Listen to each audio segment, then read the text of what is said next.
بسم اللہ الرحمن الرحیم بلغ العلا بکمالہ کشف الدجی بجمالہ حسنت جمیع خصالہ صلو علیہ وآلہ۔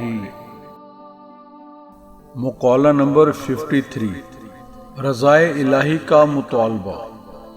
حضرت قطب ربانی محبوب سبحانی سید عبدالقادر جیلانی رضی اللہ تعالیٰ عنہ نے ارشاد فرمایا، اللہ تعالیٰ سے اس کی رضا طلب کرو اور اس کی خوشنودی کے لیے نفس امارہ کی خواہشات کے اتباع سے کنارہ کش ہو جاؤ۔ جو شخص رضائے الہی میں فنا ہوا، حقیقی بقا اسی نے پائی۔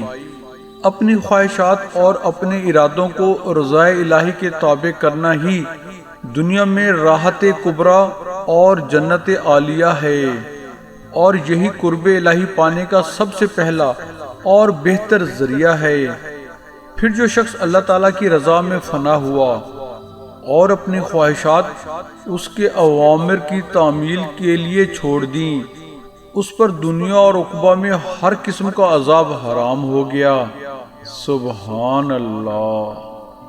نیز جو شخص اللہ تعالیٰ کی خوشنودی کا معاملہ کرتا ہو اور اس کی رضا چاہے، اسے یہ بھی لازم ہے کہ اللہ تعالیٰ اپنی مشیت کے تحت جو نعمتیں اور جو رزق اسے عطا فرماتا ہے اس پر شکر گزار ہو، اور دیگر خلق خدا کے حقوق ہرگز غضب نہ کرے، اور نہ کسی قسم کے ظلم یا بددیانتی سے ان کا وہ رزق اور وہ چیزیں چھیننے کی کوشش کرے جو ان کے مقدر میں ہیں اور جو اللہ تعالیٰ انہیں عطا فرمانا چاہتا ہے، کیونکہ حقوق العباد کا کسی طرح بھی غضب کرنا مشیت الہی میں دخل دینا ہے اور صریحاً شرک ہے، جو اللہ تعالیٰ کے نزدیک ناقابل عفو ہے۔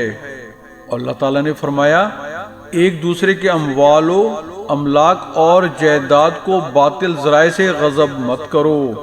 یہ واضح اور بنیادی اصول ہے جس کے پیش نظر ہر ممکن بددیانتی کی تردید ہو جاتی ہے۔ نیز اللہ تعالیٰ کی رضا چاہنے والے کو چاہیے کہ وہ ذکر و عبادت میں اخلاص کو اس کی مکمل صورت میں اختیار کریں۔ اخلاص صرف یہی نہیں کہ جملہ عبادات میں ریاکاری سے اجتناب کیا جائے اور ہر عبادت رضا الہی کے لیے ہو، بلکہ اخلاق کا ایک اہم تقاضا یہ بھی ہے کہ کوئی عبادت بھی خواب و فرائض کی حیثیت رکھتی ہو یا نوافل کی، بجا لاتے وقت اللہ تعالیٰ سے اجر و ثواب یا معاوضہ کی خواہش نہ رکھے، بلکہ عبادت کا مقصد صرف رضا الہی اور اطاعت احکام الہی ہو۔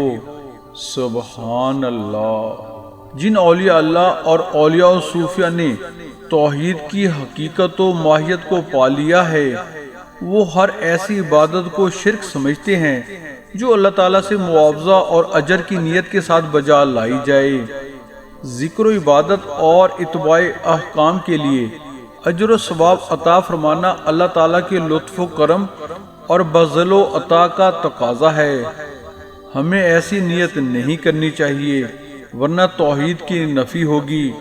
تمام عبادات اللہ کی جانب سے ہیں، اور اگر ہم وہ عبادات بجا لاتے ہیں اور اس کے احکام کی تعمیل کرتے ہیں تو وہ بھی سراسر اسی کی توفیق اور تائید و نصرت سے تعمیل اوامر کے لیے جو صحت و قوت اور ہمت و توفیق درکار ہے وہ بھی تو اسی کی عطا کردہ ہے۔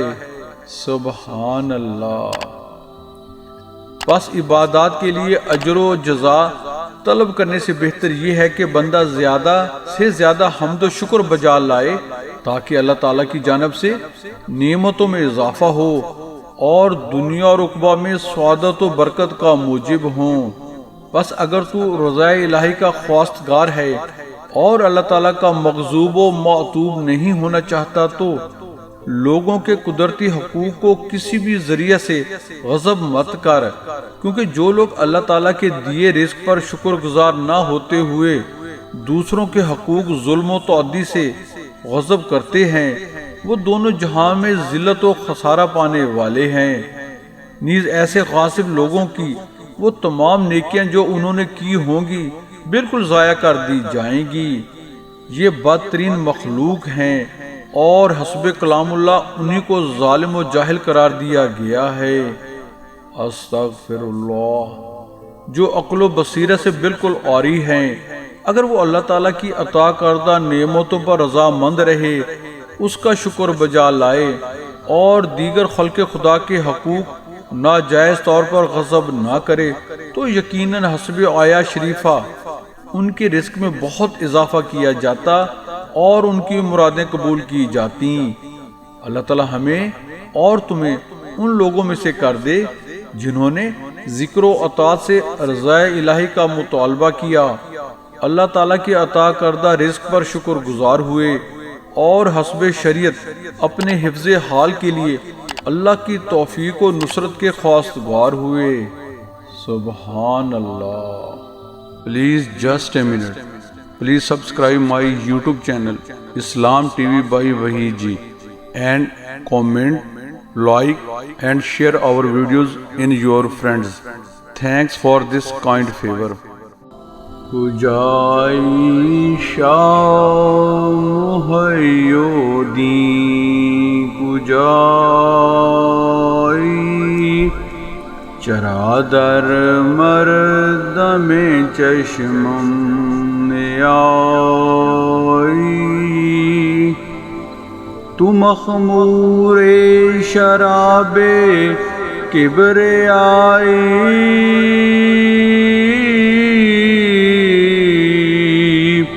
تو منظور جناب مصطفی۔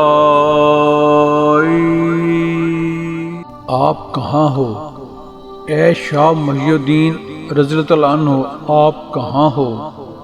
میری آنکھوں کی پتلیوں میں کیوں نہیں سماتے؟ آپ اللہ تعالیٰ کی وحدت کی شراب سے مخمور اور مستغرق ہو، اور آپ جناب مصطفیٰ صلی اللہ علیہ وآلہ وسلم کے منظور نظر اور محبوب ہو۔ سبحان اللہ۔ دعا ہے اللہ تعالیٰ ہمیں رضائے الہی کا مطالبہ کرنے کی توفیق نصیب فرمائے۔ آمین۔ جزاک اللہ۔